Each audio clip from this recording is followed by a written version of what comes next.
Bismillahirrahmanirrahim. Assalamualaikum warahmatullahi wabarakatuh. Puji dan syukur kita panjatkan kehadirat Allah Subhanahu wa Ta'ala, karena dengan limpahan rahmat dan karunia-Nya, alhamdulillah kita masih diberikan kesempatan untuk senantiasa melakukan aktivitas seperti biasanya. Salawat beserta salam mudah-mudahan tetap tercurahkan kepada junjungan kita Nabi besar Muhammad Shallallahu Alaihi Wasallam. Anak-anakku sekalian, peserta didik kelas 11 MIPA IPS, perkenalkan, nama Ibu Entin Kartini SPD. Tahun ini Ibu diberi tugas untuk mengajar mata pelajaran sejarah Indonesia atau sejarah wajib. Anak-anakku sekalian, Ibu ingin mengingatkan kembali untuk bersama-sama tetap mematuhi protokol kesehatan, karena bagaimanapun kita masih berada pada kondisi pandemi COVID-19. Nah, kondisi ini pada akhirnya mengharuskan kita untuk yang pertama, tidak melakukan pembelajaran tatap muka di kelas. Yang kedua, mengharuskan kita untuk melakukan pembelajaran secara daring atau online. Nah, mau tidak mau, suka tidak suka, maka ini harus kita jalani. Karena bagaimanapun, kegiatan pembelajaran tidak boleh terhenti, karena tidak ada kata berhenti untuk belajar. Oleh karena itu, kami SMA Negeri 1 Cikakak memfasilitasi kegiatan pembelajaran daring ini melalui sebuah aplikasi yang kita sebut dengan APK Cikal, aplikasi Cikakak Active Learning. Untuk minggu depan, insya Allah 1 tahun ke depan kita akan menggunakan aplikasi tersebut jika memang kondisi pembelajaran masih harus daring.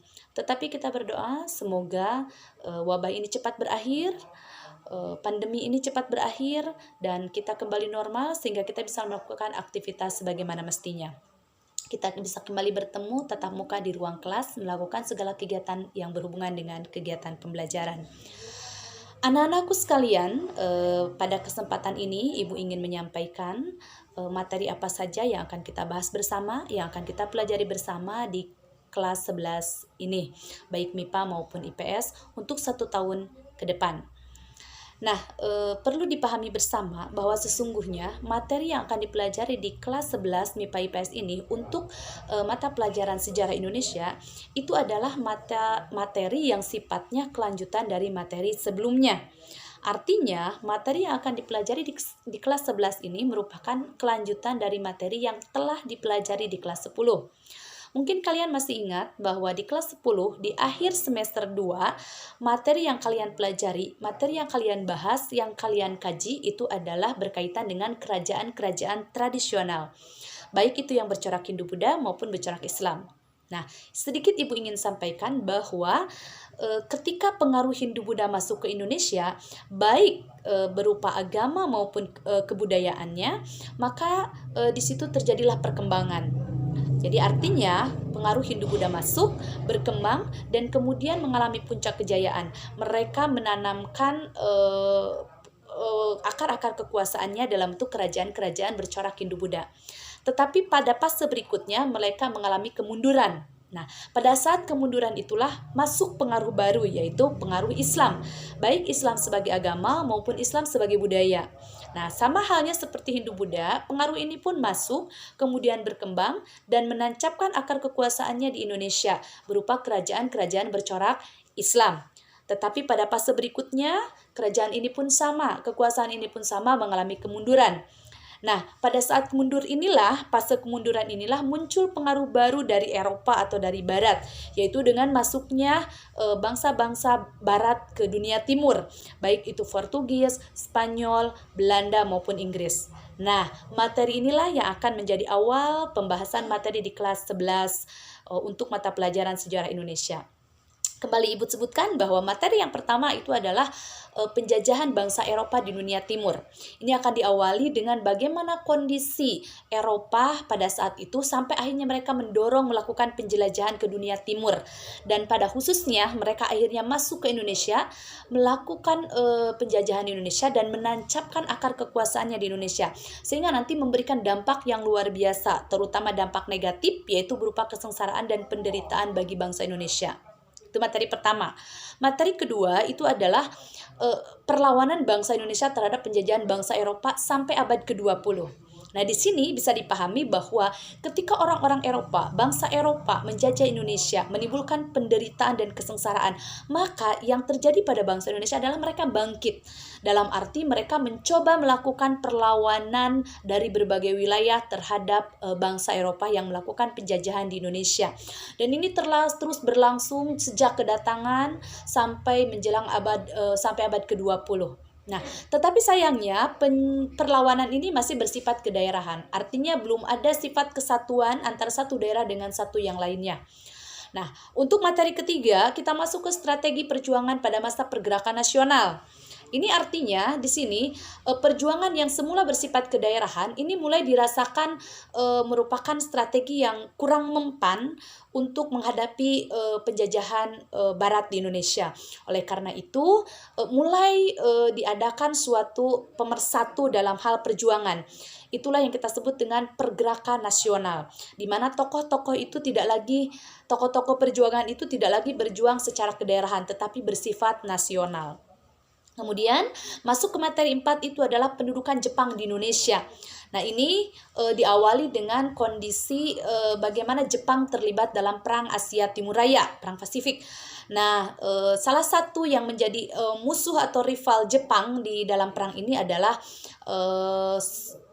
Belanda. Dan kebetulan sekali saat itu Belanda itu sedang menjajah di Indonesia. Ketika Jepang sedang berjaya, kemudian lawan-lawannya mengalami kemunduran dan kekalahan di beberapa daerah, dan termasuk Belanda di Indonesia, akhirnya Jepang bisa masuk ke Indonesia. Dan sejak itulah terjadi penyerahan Indonesia dari tangan Belanda ke tangan Jepang, atau penerimaan bangsa Indonesia ke tangan Jepang. Sejak saat itulah mulai pendudukan Jepang di Indonesia. Nah, pendudukan Jepang di Indonesia ini nanti memiliki sifat dan corak pendudukan yang berbeda dari sebelumnya. Kemudian menimbulkan respon juga yang berbeda dari respon-respon terhadap penjajahan sebelumnya. Artinya, pendudukan Jepang di Indonesia memiliki ciri khas tersendiri dan memiliki kesan tersendiri bagi bangsa Indonesia. Kemudian yang kelima itu adalah peran tokoh-tokoh nasional dan daerah dalam perjuangan kemerdekaan. Jadi di sini nanti kita akan bahas tokoh-tokoh dan bagaimana pergerakan-pergerakan dari tokoh ini dalam rangka memperjuangkan kemerdekaan Indonesia. Materi yang keenam itu adalah tentang peristiwa sekitar proklamasi. Artinya nanti ketika Jepang berkuasa di Indonesia, kemudian dalam perjalanan waktunya di akhir tahun 45, Jepang itu kan mengalami kekalahan, mengalami kemunduran. Pada saat inilah momen itu tidak dibiarkan oleh bangsa Indonesia sendiri. Diawali dengan mendengar berita kekalahan Jepang setelah dibom atom Hiroshima dan Nagasaki, kemudian mereka pada akhirnya menemukan sebuah kesepakatan sampai bertemu di Rengas Dengklok, dan kemudian penyusunan proklamasi. Pada akhirnya tercetuslah peristiwa pembacaan teks proklamasi oleh Soekarno dan Hatta di depan rumah Soekarno. Seperti itu. Nah, setelah itu pasca pembacaan teks proklamasi itu tidak begitu saja. Ternyata proklamasi ini merupakan bukan akhir dari perjuangan, tetapi awal perjuangan. Nah, disinilah Indonesia menyadari bahwa untuk menjadi sebuah negara itu perlu beberapa syarat. Nah, untuk memenuhi syarat itu salah satunya kita adalah membentuk pembentukan pemerintahan. Nah, pembentukan pemerintahan ini dianggap sebagai pembentukan pemerintahan pertama Republik Indonesia. Nah, anak-anakku sekalian, itu secara garis besar materi yang akan kita bahas dalam beberapa pertemuan ke depan. Insya Allah, kalau masih daring, kita akan menggunakan pembelajaran ini di aplikasi Cikal. Nanti kita akan bertemu di aplikasi Cikal. Dan kalau tatap muka, insya Allah kita akan bertemu di ruangan kelas untuk secara bersama-sama membahas materi yang telah tadi disebutkan.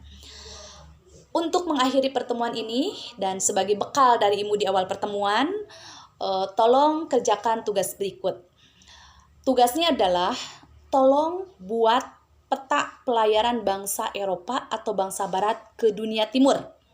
Sekali lagi, buat peta pelayaran bangsa Eropa ke dunia Timur. Ya, kerjakan dalam kertas folio, ya, atau kertas HPS, bisa kertas folio bergaris atau HPS. Kalian gambar peta pelayaran bangsa Eropa ke dunia Timur. Kemudian hasilnya difoto. Jadi yang pertama kalian kerjakan dulu, gambar dulu peta pelayaran bangsa Eropa ke dunia timur, ya. Kemudian setelah itu kalian foto dan kalian kirim ke email ibu, ya. Emailnya adalah pakai huruf kecil semuanya ya. Emailnya adalah kartinibdg2004@gmail.com. Tanpa spasi ya, tanpa spasi, huruf kecil semuanya. Emailnya kartinibdg2004@gmail.com ya. Jadi mohon itu dikerjakan. Untuk referensinya kalian bisa dari buku-buku materi sejarah Indonesia kelas 11 atau sejarah wajib kelas 11, juga bisa dari internet, bisa kamu searching di Google dan lain sebagainya. Silahkan, yang penting ada kreativitas dari kalian. Ibu sangat menghargai itu ya. Mohon sekali lagi dibuat, tugasnya adalah buat peta pelayaran bangsa Eropa ke dunia timur. Kemudian bisa dikerjakan di kertas HVS atau folio bergaris, dan kemudian difoto. Setelah itu fotonya dikirim ke email ibu, yaitu kartinibdg2004@gmail.com. Itu saja. Terima kasih sudah mengikuti penyampaian materi ini. Mudah-mudahan Allah masih mempertemukan kita pada pertemuan berikutnya. Assalamualaikum warahmatullahi wabarakatuh.